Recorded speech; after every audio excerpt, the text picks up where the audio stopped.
This program was recorded on April 21st, 2015 before a live audience at New York's 92Y and features David Brooks on his book, The Road to Character. Thank you. I first should say I'm disgusted by all of you. With Matthew Ricard, spiritual elevation gets no rise out of the audience, but Richard Gere, a hot guy with gray hair, American gigolo. Obviously, I've come to the wrong audience to talk about character. I've got a lot of work to do. Pay attention. I'm here all the time. If I come more often, they're going to make me pay rent up here on this stage.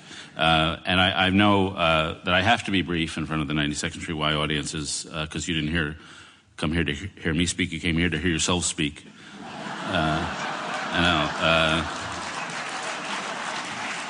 I'll try to get out of the way. It's a circuitous route for me, not too long distance-wise. I grew up in Stuyvesant Town, downtown.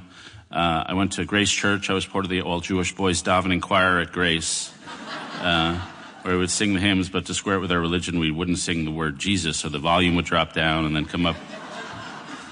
And so I was a little choir boy, a soprano. I was somewhat on the left then. In 1965, my parents took me to a be-in, where hippies would go just to be. One of the things they did, they threw their wallets in the garbage can to demonstrate their liberation from money and material things. And I was 5, and I saw a $5 bill on fire, so I grabbed it and ran away. And that was my first step over to the right. And so that was one shift. And at that point, I didn't really know what I wanted to do with my life, though that came 7. When I was 7, I was visiting a friend's house in Peter Cooper, and we were reading a book, Paddington the Bear. And I decided I wanted to be a writer. I remember in high school I wanted to date a woman named Bernice, and she didn't want to date me.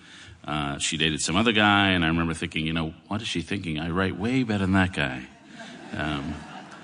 And so that turned that way. And then in college, some of you may know, I went to the University of Chicago, a Baptist school where atheist professors teach Jewish students St. Thomas Aquinas. And I sort of had drifted away from religion and Judaism. I got married to a woman who was then secular. And after we were married for a little while, my then wife converted to Judaism.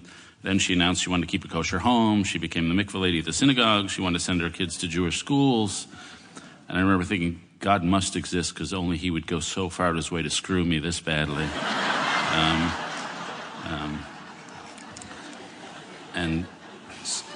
So now Israel is a larger part of my life. Sample complete.